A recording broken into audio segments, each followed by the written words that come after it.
जीवन में कई बार ऐसी स्थिति उत्पन्न हो जाती है जब हमें किसी के द्वारा किए गए अपमान को सहन करना पड़ता है।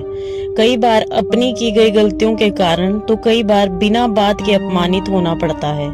हालांकि अपनी गलतियों के लिए अपमान को इंसान सह लेता है, लेकिन कई बार बिना किसी गलती के सबके सामने अपमानित होना पड़े तो सहना मुश्किल हो जाता है। ऐसे में कई लोग तुरंत ही अपने हुए अपमान का उसी भाषा में जवाब देना शुरू कर देते हैं, तो कई लोग चुप होकर बर्दाश्त कर जाते हैं।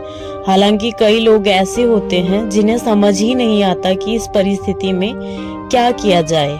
बुद्ध की कहानियां भले ही आज के समय की ना हो, लेकिन उनकी कहानियां मानवीय भावनाओं से जुड़ी हुई है, इसलिए वे आज भी हमारा मार्गदर्शन करती हैं। तो आइए बुद्ध की इस कहानी से सीखे अपमान का जवाब कैसे दें। एक बार बुद्ध किसी गांव से गुजर रहे थे। गांव के लोग उन्हें पसंद नहीं करते थे। उन्होंने बुद्ध को घेर लिया और गालियां देने लगे। सबसे ज्यादा गुस्सा गांव के सरदार को आया। उसने जोर जोर से बुद्ध को गाली देना शुरू कर दिया, लेकिन बुद्ध इस सब से बेपरवाह होकर मंद मंद मुस्कुराते रहे। सरदार बहुत देर तक बुद्ध को गालियां देता रहा, लेकिन कुछ देर बाद उसका मुंह सूखने लगा, जिससे वह चुप हो गया। यह देखकर बुद्ध ने कहा, यदि तुम्हारी बात पूरी हो जाए तो मुझे आगे बढ़ना चाहिए। मुझे आगे गांव जाना है, वहां लोग मेरा इंतजार कर रहे होंगे। यह देखकर गांव का एक आदमी बोला, हम आपका अपमान कर रहे हैं, गाली दे रहे हैं, लेकिन आप जवाब देने की बजाय मुस्कुरा रहे हैं। आप इस पर प्रतिक्रिया क्यों नहीं देते? बुद्ध बोले, तुमने देर कर दी। अगर 10 साल पहले आए होते तो मैं भी तुम्हें गालियां देता। तुम बेशक मुझे गालियां दो, लेकिन मैं अब गालियां लेने में असमर्थ हूँ। सिर्फ देने से ही नहीं होता, लेने वाला भी तो चाहिए। यह सुनकर सरदार बोला, अरे ऐसा कैसे?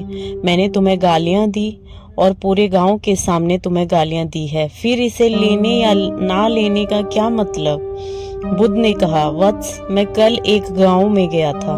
वहां लोगों ने मेरा उपदेश सुना। वे बहुत खुश हुए।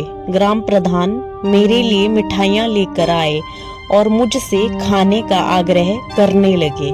मैंने कहा, मेरा पेट भर गया है, इसलिए मैं इसे स्वीकार नहीं कर सकता।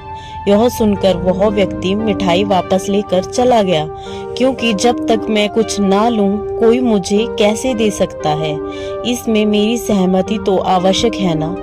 हाँ, यही तो है। एक आदमी ने बुद्ध का समर्थन किया। बुद्ध ने फिर पूछा, जब मैंने मिठाई लेने से इनकार कर दिया तो उन्होंने इसका क्या किया होगा? हो सकता है उसने अपने परिवार के बीच मिठाई बांटी हो। एक व्यक्ति ने उत्तर दिया। सरदार ने बुद्ध की बात पर कोई प्रतिक्रिया नहीं दी।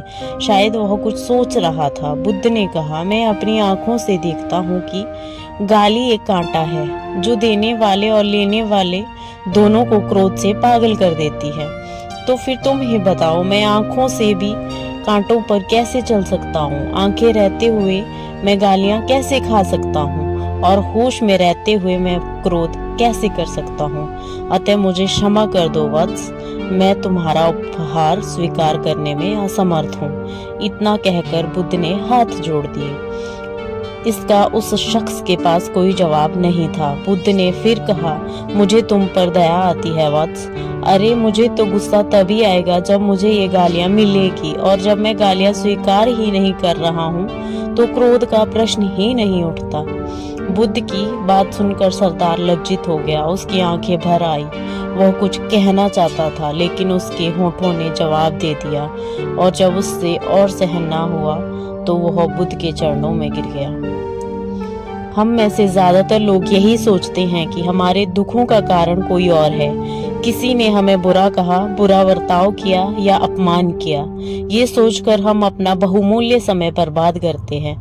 जब हम बुद्ध की तरह नकारात्मकता को स्वीकार ही नहीं करेंगे तो कोई कुछ भी करे हमें कोई असर नहीं होगा। यह जीवन बहुत अनमोल है, इसलिए हमें अपने समय का सही इस्तेमाल करना चाहिए और जीवन में आगे बढ़ते रहना चाहिए। हर दिन कुछ नया सीखना चाहिए।